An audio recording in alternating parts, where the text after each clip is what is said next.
I can still remember the day my partner, Rebecca, and I first drove into Hawthorne Greens.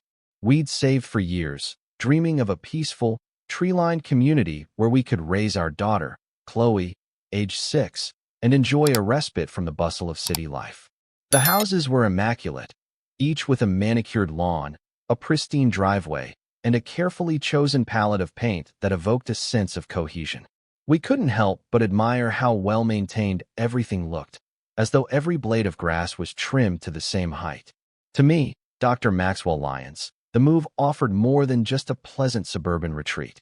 I also needed a place to focus on my demanding role as Chief Epidemiologist at the Centers for Disease Control and Prevention, CDC. For the last decade, I traveled across the country and around the world, advising local agencies on vaccination strategies, outbreak containment, and emergency responses. The job was intense, requiring both rigorous science and delicate community diplomacy. Now, after significant time in the field, I sought a stable base for my family, somewhere to recharge between missions and possibly even pilot some community health programs. Hawthorne Greens seemed perfect. The neighborhood's promotional material boasted a close-knit community, modern facilities, and an active homeowners association that ensured harmonious living. Perhaps, I thought, this HOA oversight would help keep things orderly, an asset, not a hindrance. Little did I know that behind Hawthorne Green's glossy facade stood a single individual who wielded that HOA authority like a personal kingdom. An individual the residents whispered about, calling her Karen, despite her formal name of Brenda Armitage. She chaired the HOA board with an iron fist, micromanaging every detail from mailbox styles to holiday decor. People muttered their frustrations quietly, afraid of crossing her.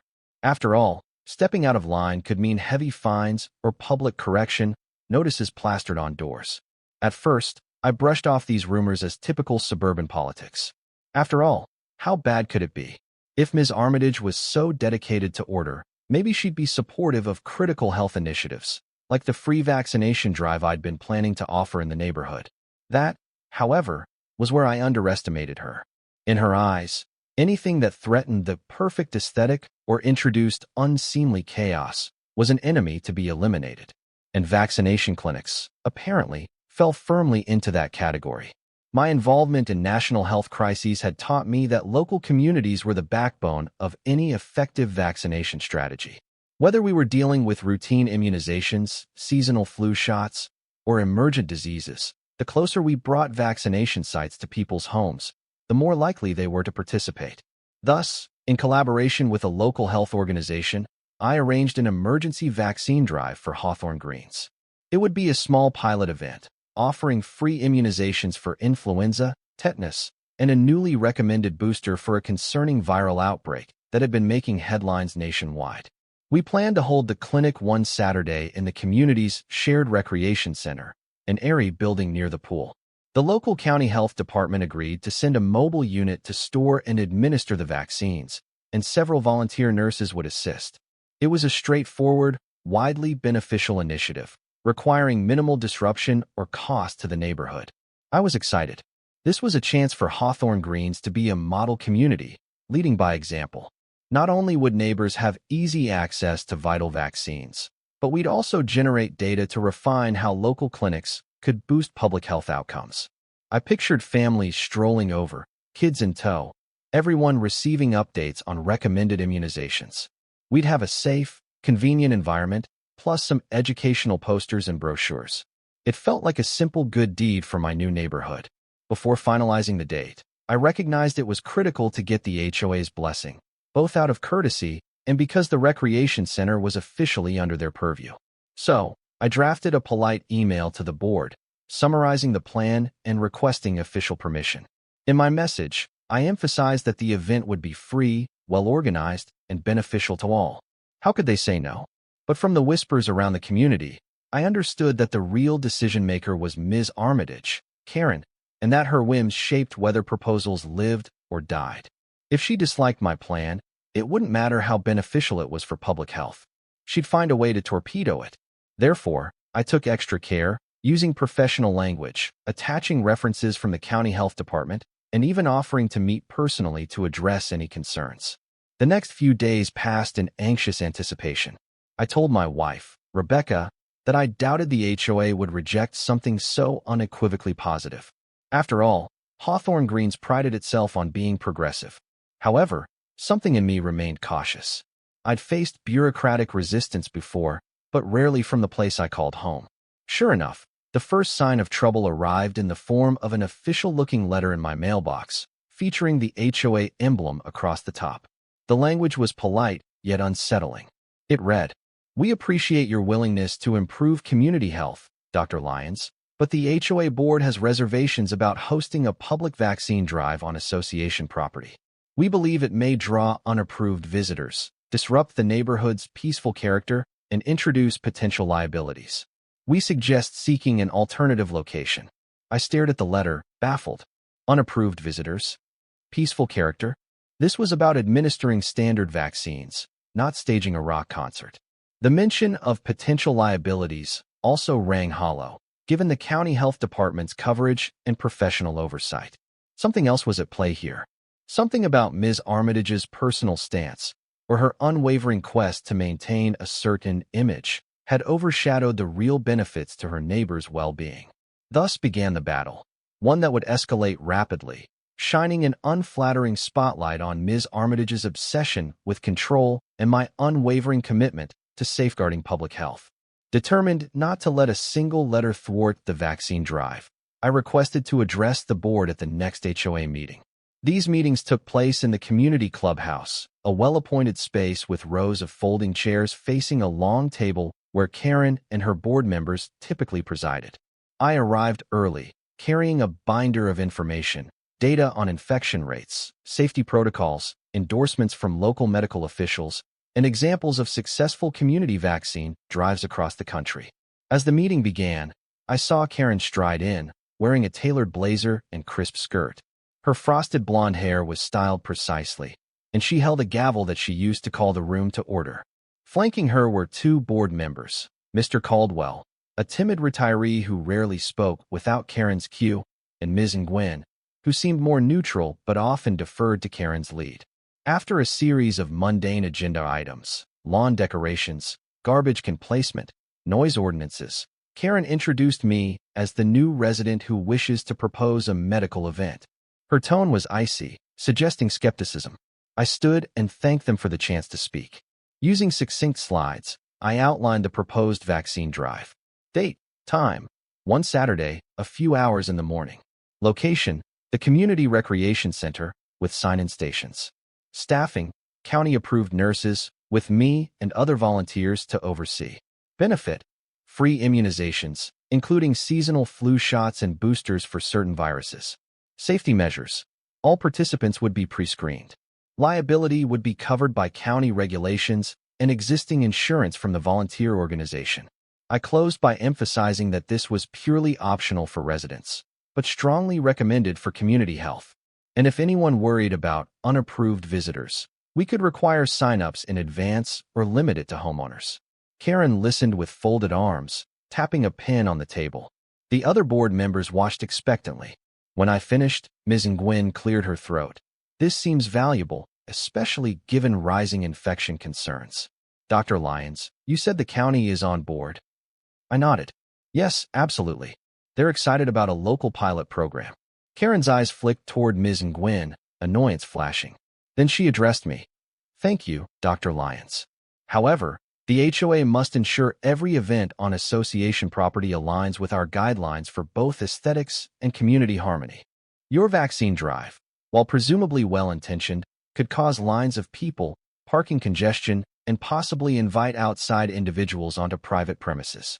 We also worry about potential side effects or disputes that might arise, leading to liability for the HOA." I responded calmly. "We've already accounted for that.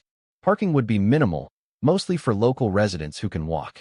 The county health department provides liability coverage. This is a standard procedure in many neighborhoods. And if you're concerned about outsiders, we can restrict it to Hawthorne Greens residents." Karen smiled thinly. "I'm aware of your assurances, Dr. Lyons, but we can't be too careful.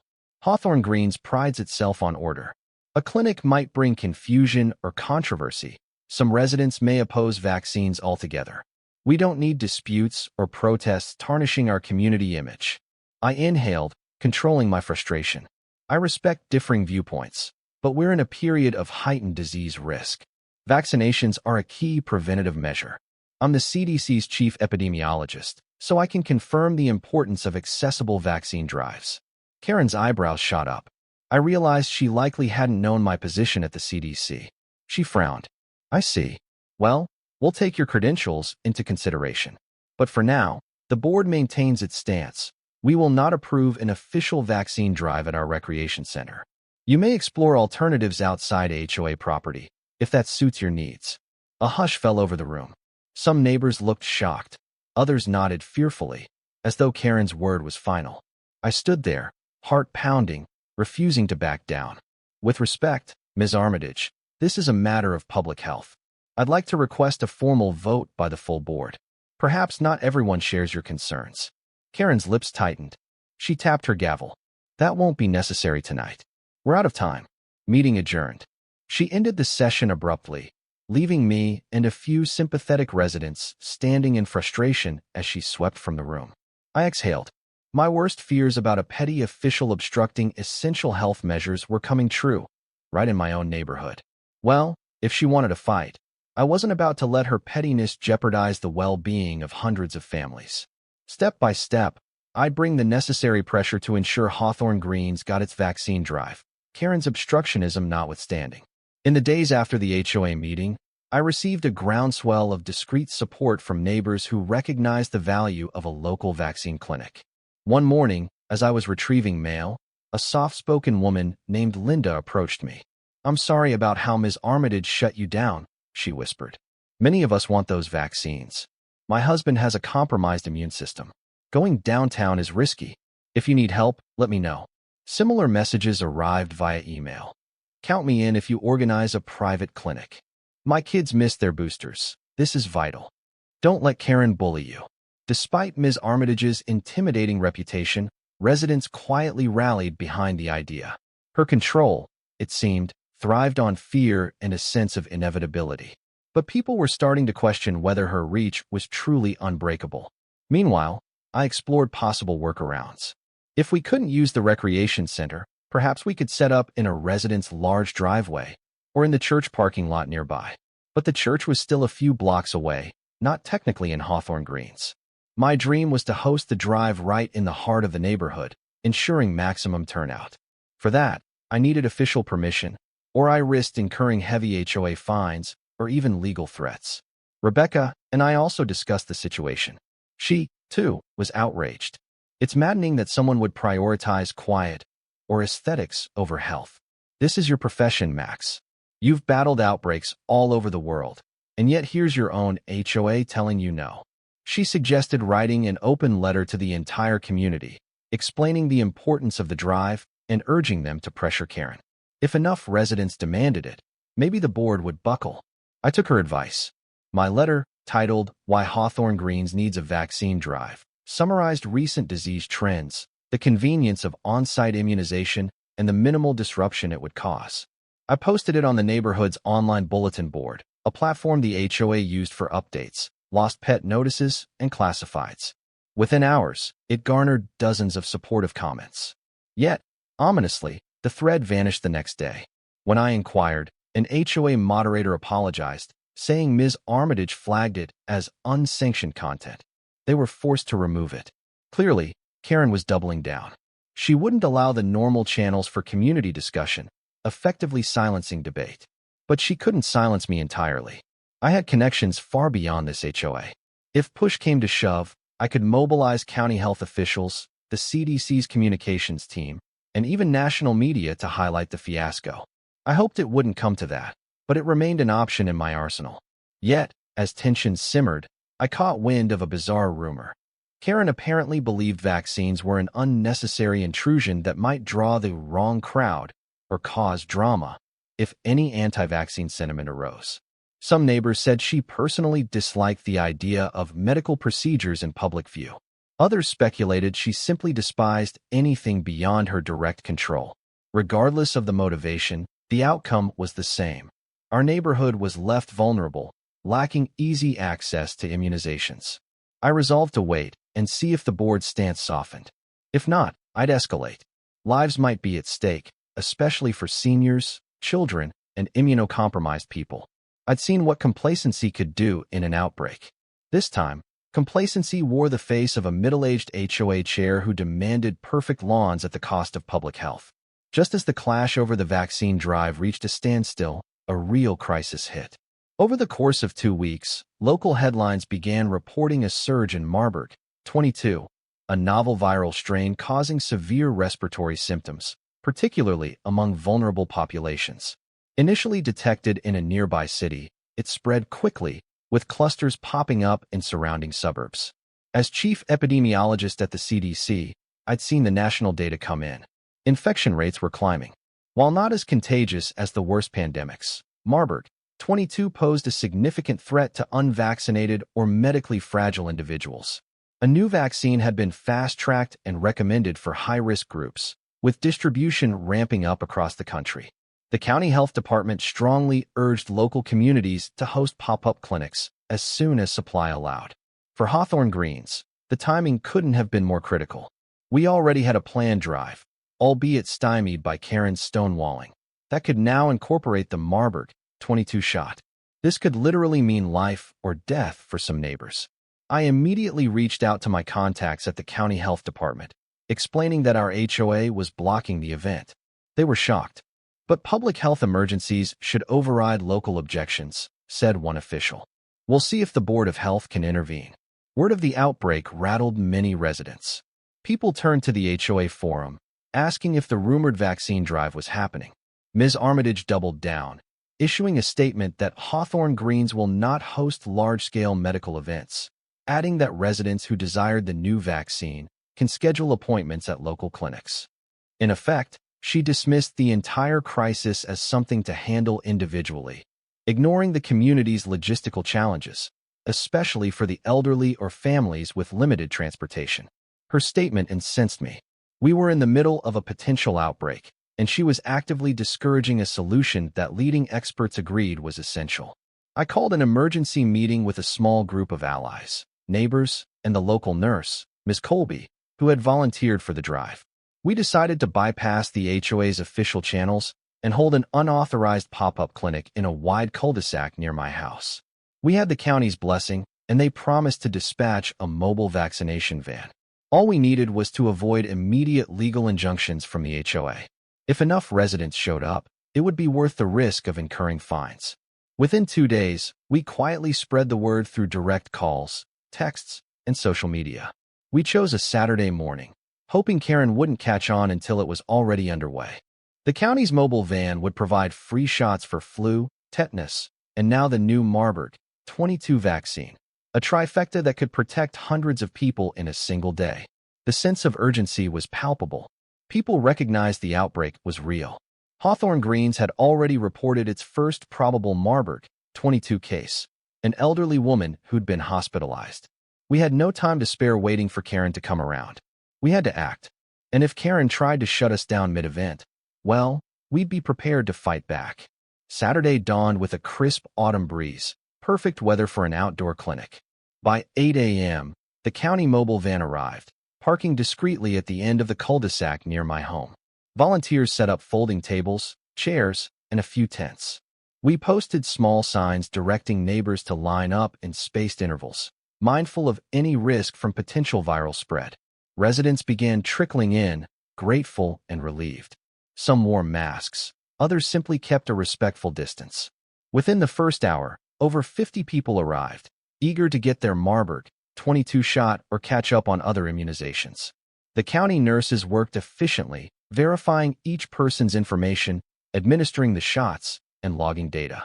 The vibe was calm and orderly, precisely what I'd envisioned for a community-based vaccine drive. Then, around 9:30 a.m., a hush fell over the line. I looked up to see a silver SUV pull into the cul-de-sac, driver's door flung open. Out stepped Ms. Armitage in her usual pressed blazer, flanked by Mr. Caldwell, both wearing grim expressions. Karen marched forward, her voice echoing, "What is going on here?" I stepped out from behind the registration table, heart pounding. We're offering free vaccines to Hawthorne Greens residents, under the county's authority. Given the outbreak risk, we believed. She cut me off. You have no approval from the HOA to host such an event on these streets. This is a violation of our bylaws regarding unauthorized gatherings and commercial services on common property. I calmly explained, this is not commercial. It's a public health service. The county has authorized it, and these roads are public easements, not strictly HOA property. We're not blocking traffic or causing any disturbance. Everyone here is a resident. Karen's eyes narrowed. She noticed the growing crowd, many of whom now glared at her. I demand you shut this down immediately, she snapped. You're endangering the peace of our community. A surge of anger rose in me. Ms. Armitage, we're in the midst of a serious outbreak. People need these vaccines, especially the new Marburg 22 shot. Your personal preference does not override public health. The county has the final say in emergencies. She bristled, stepping closer, jabbing a finger at me. I don't care if you're from the CDC or the moon. This is my neighborhood, and I will not have it turned into a public clinic. If you don't disperse, I'll call the police to enforce HOA regulations. Behind me, Ms. Colby, the volunteer nurse, spoke up, voice shaking with frustration. Karen, we have an 87-year-old patient in line right now, someone who can't easily travel to the city clinic. You'd rather deny her a life-saving vaccine just to preserve your precious aesthetic? Karen's face reddened. Before she could retort, a new voice joined us, an officer from the county health department who had just arrived to check on the event. He flashed an official ID. Ms. Armitage, I'm authorized to operate this clinic under the county's emergency health directive. If you attempt to forcibly close it, you may face legal consequences. The county's authority in a declared outbreak supersedes local HOA rules. A trembling hush filled the cul-de-sac. Karen looked stunned, as though no one had ever challenged her so directly. She sputtered, This is outrageous. My board will hear about this. Then, with a final glare, she spun on her heel, dragging Mr. Caldwell along. We'll see about your so-called authority, she spat over her shoulder. You haven't heard the last from me. We resumed the clinic, hearts racing but resolute. Over the next several hours, nearly 200 residents got vaccinated. Some thanked me personally, tears in their eyes, relieved they could protect themselves and loved ones. Despite Karen's threats, the day was a triumph for public health. Yet, in the back of my mind, I knew a storm was brewing. Karen wouldn't let this go lightly, and her brand of vengeance could be both petty and relentless. But for now, we'd done the right thing. We didn't have to wait long for Karen's counterattack. 2 days after the pop-up clinic, I found a thick envelope stuck in my mailbox. Inside was a formal cease and desist letter from a law firm representing the Hawthorne Greens HOA, accusing me of organizing an unauthorized commercial medical event and causing public nuisance, trespass, and potential liability for the HOA. The letter threatened legal action, including demands for substantial fines and the possibility of a lawsuit if I ever attempted such an event again. I read the letter 3 times, anger growing with each pass. The nerve of Ms. Armitage. Even faced with an outbreak, she was doubling down on her mission to block public health efforts. I scanned for any reference to the county's emergency directive. There was none. The letter basically ignored that higher authority. I immediately forwarded the letter to my colleagues at the CDC's legal department, as well as the county health official who oversaw the pop-up clinic. They responded swiftly, calling Ms. Armitage's claims baseless. The county official reminded me that in a declared public health emergency, local HOAs had limited powers to stop or penalize sanctioned events, particularly on publicly accessible roads. However, Ms. Armitage's move indicated she was serious about a legal showdown, and I suspected she had ample funds in the HOA's coffers to wage a drawn-out court battle. The question became, how to turn the tide so that Karen's intimidation tactics crumbled under the weight of real law. I'd have to gather more robust evidence, like official health directives that explicitly permitted neighborhood-based vaccine sites, and perhaps show how the HOA's stance was endangering residents by discouraging immunizations. Meanwhile, outraged neighbors banded together, forming a grassroots group ironically dubbed Vaccine for Greens. They launched a petition condemning the HOA's legal threats and calling for Ms. Armitage's immediate resignation. Within a week, the petition gained over 500 signatures, representing a vast majority of homeowners. Residents circulated stories of how the pop-up clinic protected them from potential infection. One mother wrote about her toddler's compromised immunity, praising the event's convenience. Another recounted how a bedridden relative was vaccinated at the curbside, something that would have been impossible otherwise. Karen tried to quell the uproar by issuing a formal statement on the HOA website, labeling the pop-up event as an illegal spectacle. She argued that if the outbreak truly warranted such measures, official city or county facilities should handle them, not the association streets. Her stance reeked of ignorance about public health realities. Nonetheless, the conflict had escalated beyond local bickering. The county commissioners took note, as did a few state representatives who championed healthcare accessibility. Media outlets sniffed a story. A few local TV stations reached out, curious about the HOA that blocked vaccinations. Sensing the potential for a PR nightmare, Karen escalated further behind closed doors, pressuring the board to support her or face ejection. But her unyielding approach was backfiring. Some board members, including Ms. Nguyen, started to push back, worried about lawsuits and public condemnation. As the legal threats built, so did the weight of public opinion. I realized that if Karen insisted on going to court, it could provide a platform for the county, the CDC, and local residents to expose her reckless behavior. If she thought I'd fold under the fear of lawsuits, she severely underestimated my experience dealing with much bigger crises than a suburban HOA. And I was about to show her that scientific logic, combined with legal authority and community outrage, would overshadow any petty attempt to stifle life-saving efforts. While the legal drama brewed in Hawthorne Greens, the broader Marburg 22 outbreak worsened across the region. Daily news reports tracked a rising number of cases, with hospitals nearing capacity in some areas. The local public health department pleaded for every neighborhood to coordinate vaccine access. Additional shipments of the Marburg 22 vaccine arrived, but distribution still faced logistical hurdles, especially if local entities, like some misguided HOAs, refused to cooperate. Despite Karen's attempts to silence or punish me, I continued working with county officials to plan further pop-up clinics in other suburban enclaves. We saw success stories. In one development, the HOA fully embraced the initiative, dedicating their clubhouse for a 2-day mass immunization. But each time, I couldn't help but reflect bitterly on how Hawthorne Greens stood in defiance of such a sensible approach, courtesy of one woman's blind arrogance. Meanwhile, within Hawthorne Greens itself, the virus didn't skip over us. A handful of residents who skipped the pop-up clinic, likely deterred by Karen's disapproval, fell ill. Thankfully, none died, but a couple were hospitalized. Concerned families approached me privately, asking if another vaccine event might be scheduled. I had to explain that the HOA's legal blockade remained in place, and while we were challenging it, I couldn't risk hosting another in-tract event until we clarified the law. I urged them to visit the nearest county-run site, miles away, requiring either bus rides or a complicated commute. Anger toward Karen grew exponentially. Some neighbors reported receiving warning letters for trivial infractions, such as improper yard decorations. It seemed Karen was lashing out, either to distract from the vaccine scandal or to reassert her power. But this time, people weren't cowering.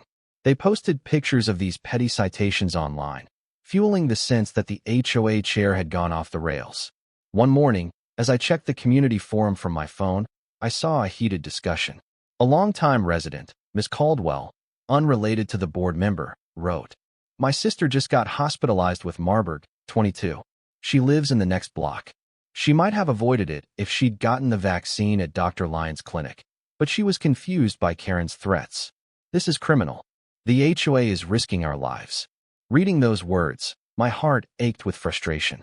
My job was to save lives, yet here, in my own backyard, people were being dissuaded from taking protective measures. The outbreak served as a grim reminder of how harmful misinformation or obstruction could be. One question gnawed at me. Why, exactly, did Karen so vehemently oppose the drive? Some speculated she had personal biases against vaccines. Others guessed she simply despised any event she didn't control. Either way, her stance was endangering people in real time. It was only a matter of time before her actions drew the ire of higher-level authorities or triggered a massive lawsuit. As fate would have it, Karen soon found herself in the crosshairs of the county's legal system, dragged there by her own refusal to yield. No HOA rule was worth jeopardizing the health of an entire community. The day of reckoning was fast approaching, and I was more than ready to see justice served. A pivotal moment arrived when the county attorney's office filed an injunction against the Hawthorne Greens HOA, specifically naming Ms. Brenda Armitage, demanding that they cease interfering with legally sanctioned public health measures. The injunction cited the escalating Marburg 22 outbreak and invoked state emergency powers that mandated local cooperation for vaccine distribution. In essence, it declared the HOA's stance illegal and threatened heavy fines if they continued blocking or penalizing residents seeking vaccination. Karen's reaction was swift and predictable. She huffed about government overreach and vowed to fight the injunction. But the board's courage was waning. Ms. Nguyen publicly resigned, stating she couldn't ethically support Karen's anti-vaccine stance any longer. Mr. Caldwell became even more timid, unwilling to contradict Karen, yet clearly frightened by the legal threats. The HOA membership at large began pushing for a special vote to remove Karen from her position. Sensing the walls closing in, Karen tried to pivot. She circulated a new statement claiming the real issue was liability concerns and that the HOA would allow vaccines once a thorough legal framework was in place. But the county attorney's injunction effectively cut through that excuse. The county's coverage and the emergency directive more than sufficed. If liability was the only worry, she had zero legal footing. Behind the scenes, I provided documentation to the county showing that the CDC's guidelines supported localized vaccine efforts, that official indemnifications protected the HOA, and that Karen had no rational basis to refuse. I had phone calls with the county attorneys, who were eager to highlight how Ms. Armitage's actions had hindered the response to a known public health risk. The next few weeks saw a flurry of legal motions.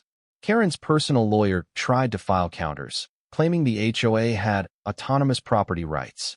The county fired back, citing multiple precedents that during an epidemic, state and county health mandates supersede local rules. It was an open and shut argument in most legal experts' eyes. Meanwhile, media coverage expanded. A local news channel ran a piece titled, HOA versus Health, the Vaccine Battle in Hawthorne Greens. They interviewed residents who'd missed the pop-up clinic due to confusion or intimidation. They also interviewed the father of a teenager hospitalized with Marburg, 22, who tearfully blamed the HOA for spreading fear. Karen refused to be interviewed, but the station used old footage of her from a previous HOA event, painting her as the face of suburban tyranny. In response to this public scrutiny, the county attorney decided to expedite a formal hearing before a judge to finalize the injunction and hold Ms. Armitage personally accountable. If the judge ruled against her, she faced the possibility of civil and even criminal consequences for obstructing emergency measures. The stage was set for a legal showdown that would determine whether Hawthorne Greens could finally get the vaccine support it so urgently needed. The hearing took place in a county courtroom thronged by reporters, curious onlookers, and anxious Hawthorne Greens residents. On one side, the county attorney, supported by statements from the health department, local officials, and me, as the CDC's chief epidemiologist. On the other side, Ms. Armitage and her lawyer, who looked increasingly flustered. Before the proceedings, the judge, a stern woman known for no-nonsense rulings, reviewed the legal briefs. She opened the hearing by summarizing the issue. We're here because the Hawthorne Greens HOA, led by Ms. Armitage, allegedly obstructed a lawful vaccine campaign during a declared public health emergency, possibly endangering residents. The county seeks an injunction and penalties. Let's proceed. The county attorney presented a clear narrative. Marburg, 22 outbreak threatened public health. The state and county encouraged hyperlocal vaccine clinics to curb spread. Dr. Lyons, a recognized CDC official, attempted to organize such a clinic. Ms. Armitage and the HOA blocked it, ignoring formal warnings. A partial clinic did occur, but Ms. Armitage threatened legal reprisals. Her actions continued, culminating in intimidation and misinformation. They cited statutes granting counties authority in emergencies, as well as the CDC's endorsement of localized vaccination efforts.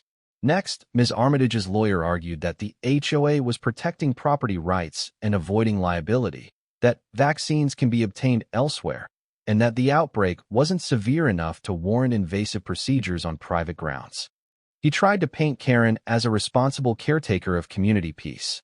The judge frowned, questioning the validity of these claims given the official data on Marburg 22 severity. I then testified, explaining the medical necessity, how local clinics dramatically improve vaccine uptake, and how Ms. Armitage's actions directly led to confusion, lower participation, and potential disease spread. I presented CDC data on mortality rates, underscoring how each day of delay meant more risk. My concluding statement hammered home that no aesthetic or property concern justified blocking life-saving measures, especially with an active outbreak. Finally, the judge gave Ms. Armitage herself a chance to speak. She rose, clearly rattled but maintaining a haughty posture. She insisted, "I never intended to endanger anyone. But this is our neighborhood, and we have a right to regulate what happens on our property. My main worry was large gatherings, unverified outsiders, and the turmoil that can accompany controversial medical events. Our covenants give the HOA broad authority." The judge listened impassively, occasionally scribbling notes. Then, after a brief recess, she delivered her ruling. Quoting from public health statutes, she declared that in the face of an active outbreak, local HOAs had no power to impede county-sanctioned vaccine clinics. She found Ms. Armitage's stance unjustifiable, emphasizing that the county's emergent health directive trumped HOA rules. She granted the county's injunction, ordering Ms. Armitage and the HOA to permit and facilitate immediate vaccine access within Hawthorne Greens. The judge also indicated that Ms. Armitage could be held personally liable for any damages caused by her obstruction, opening the door for civil lawsuits from affected residents. The packed gallery erupted in murmurs, relief from most, shock from a few. Karen stood stone-faced, fists clenched. The legal hammer had dropped, and she had lost, decisively. But this was only the beginning of her unraveling. If she had walked away quietly, perhaps the consequences would have ended here. Instead, her stubborn nature would push her into deeper legal peril, culminating in the severe punishment she ultimately faced. With the judge's injunction in place, the county wasted no time organizing additional vaccine clinics in Hawthorne Greens. The recreation center, once off-limits due to Karen's meddling, became an official immunization site on weekends. Lines formed out the door as residents eagerly seized the chance to protect themselves and their families. At last, reason and compassion had triumphed. Local newspapers covered the successful clinics, praising the collaboration between the county health department, the CDC, and grassroots volunteers. The sense of relief was palpable. The outbreak, while still concerning, saw slowed transmission rates in Hawthorne Greens, likely due in part to the surge in vaccinations. People's anxiety began to ease. Meanwhile, the political fallout for Karen was brutal.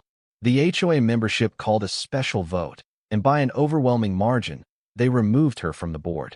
Forced to surrender her gavel, Ms. Armitage retreated to her home, rarely venturing out, facing scorn from residents who felt she'd betrayed them.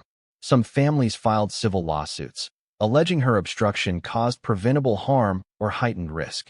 Others demanded refunds for HOA dues spent on her legal fight.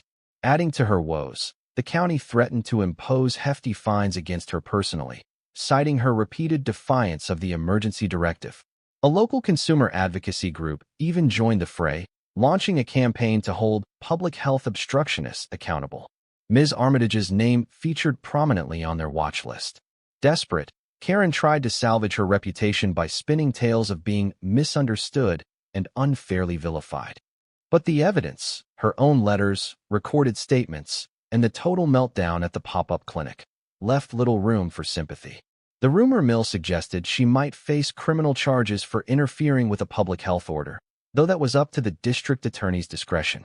Considering the severity of the outbreak, such charges wouldn't be unprecedented.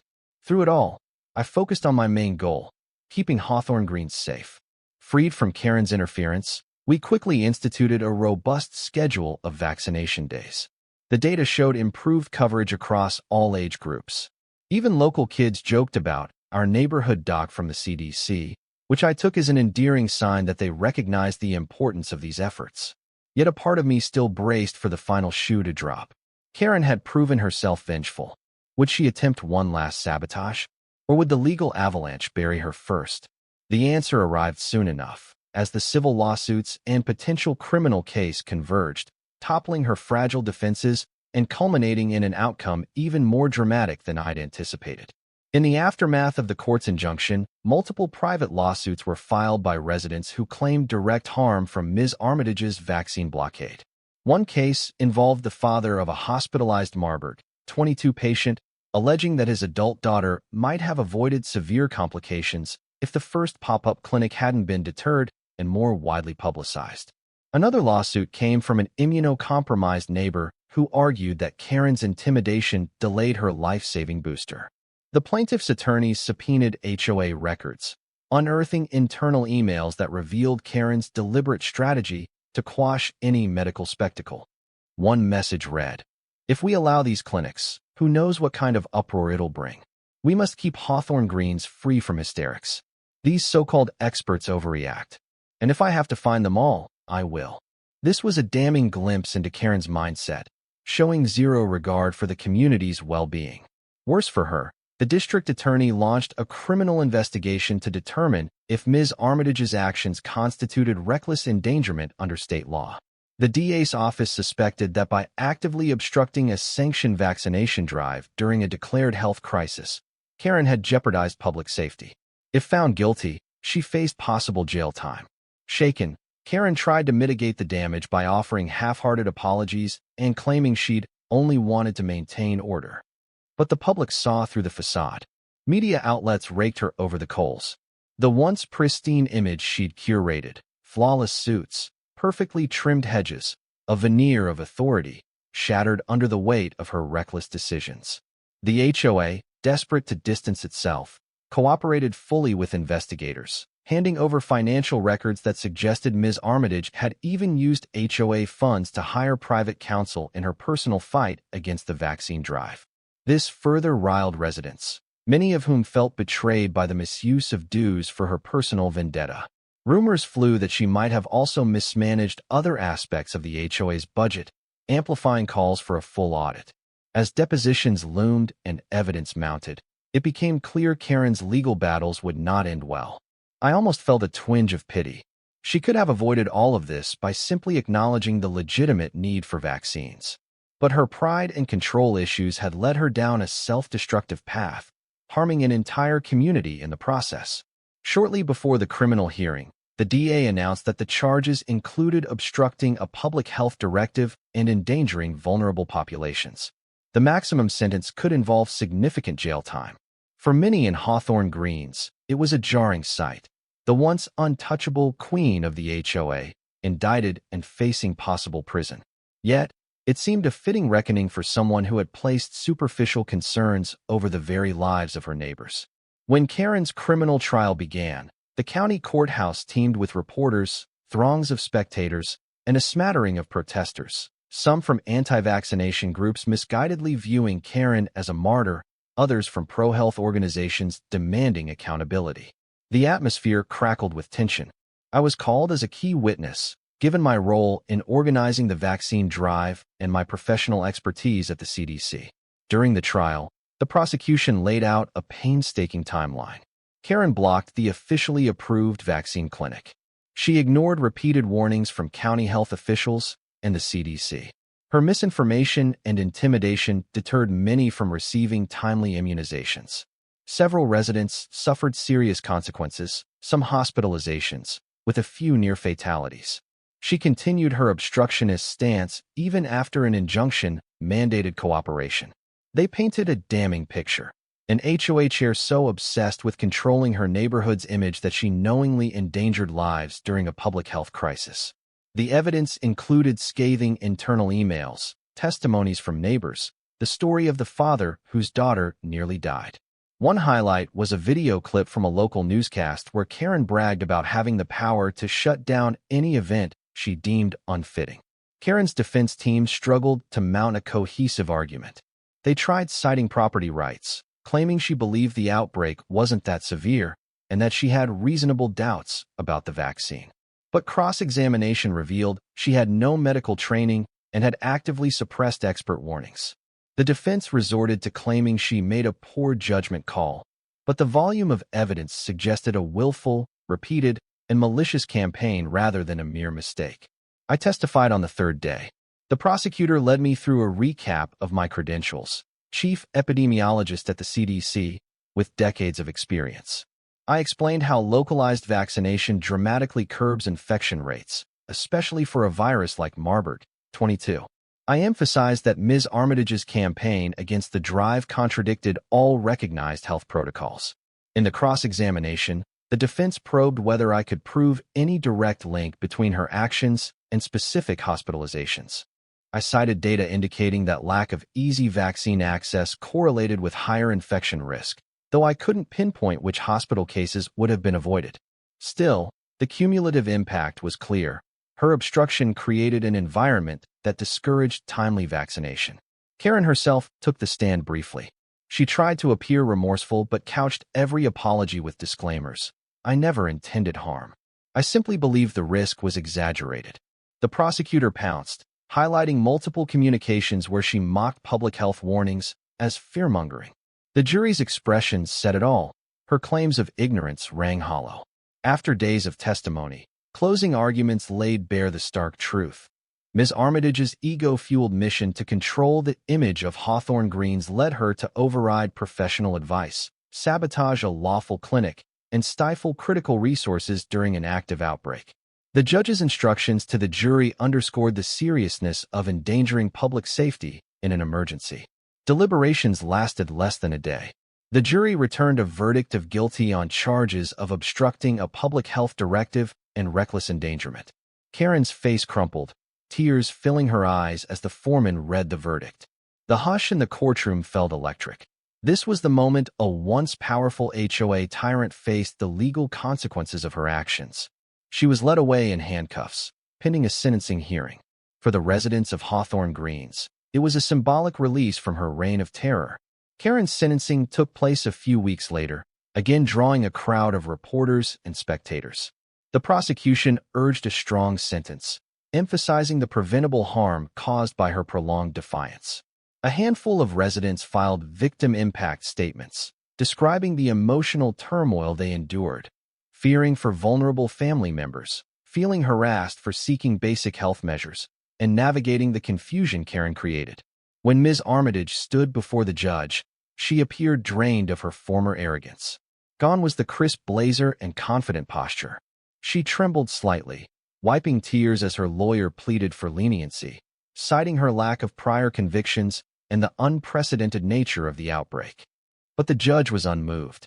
She rebuked Karen's willful disregard for expert guidance during a crisis and her long-standing pattern of intimidation as HOA chair.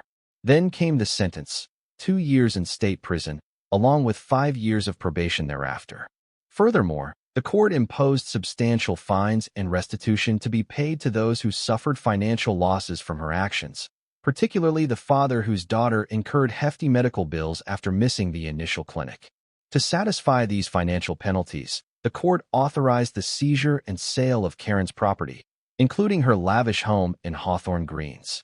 Any proceeds beyond the restitution would go to covering court and legal fees. It was a shocking downfall for someone who, weeks earlier, wielded near-absolute power over the neighborhood.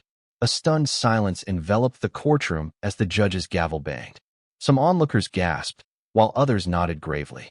Karen sobbed openly, hardly believing how far she'd fallen. The bailiff led her away again, this time to begin her sentence. Outside, cameras clicked, journalists jostled for quotes. A sense of moral closure hung in the air. No one rejoiced in her personal despair, but there was widespread relief that justice had been served. Meanwhile, Hawthorne Green's new HOA leadership pledged transparency, cooperation with local health officials, and an immediate end to the intimidation tactics that had long plagued the community. They publicly thanked me and the county for insisting on the vaccine drive, acknowledging how many lives it likely saved once unencumbered. Thus ended Karen's ill-fated campaign against essential healthcare. Her attempt to preserve a veneer of perfect aesthetics at the cost of real lives led to the destruction of her own image and future. The story spread widely, cautioning other HOAs that no local rule or personal vendetta can override the collective good, especially when it comes to life-saving vaccines during an outbreak. In the months that followed, Hawthorne Greens blossomed in Karen's absence. The new HOA board introduced a more democratic approach, regular community surveys, open forums for feedback, and an emphasis on balancing aesthetics with genuine resident needs. People breathed easier, no longer under the specter of arbitrary fines or fear that speaking up would provoke retribution. Vaccination rates soared. With the county's support, we organized periodic pop-up clinics for flu, pneumonia, and other recommended immunizations. For the next wave of Marburg, 22 boosters, the recreation center was fully open to medical personnel, becoming a model for how suburban communities could swiftly respond to health crises. Neighborhood morale improved, with many celebrating the sense of unity built during the darkest times. On a personal note, I felt relief that my efforts to protect neighbors, both as a doctor and as a resident, had finally paid off. I'd faced bureaucracies before, but never so personally, never at home. This victory affirmed my belief that public health is inherently local, reliant on trust and cooperation. While Karen's downfall was tragic in its own right, it underscored a vital lesson for everyone. No one, not even an HOA chair, has the right to gamble with people's lives for the sake of personal preference or misguided vanity. Occasionally, news outlets followed up on Karen's fate. She served her prison term in partial isolation, eventually facing civil judgments that forced her to surrender most of her assets, including the Hawthorne Greens property. Rumor had it she relocated to another state upon release, her once proud reputation in ruins. Whether she learned any humility remained unclear. But for Hawthorne Greens, she was simply a cautionary tale, a memory of how tyranny can flourish when folks fear speaking out. Now, when I stroll past the community recreation center, I often see kids playing, families chatting, and a bright banner promoting the next health fair or booster clinic. The air feels lighter, testament to how adversity can forge resilience. It's not perfect, but it's a warm, inclusive environment, no longer overshadowed by HOA dictatorship. Hawthorne Greens is, at last, the welcoming haven I hoped it would be. And so, Karen faced severe punishment, jail time and property confiscation, for her reckless disregard of a public health emergency. Meanwhile, Hawthorne Greens emerged stronger, guided by science, compassion, and a renewed understanding that the well-being of the many far outweighs the vanity of one.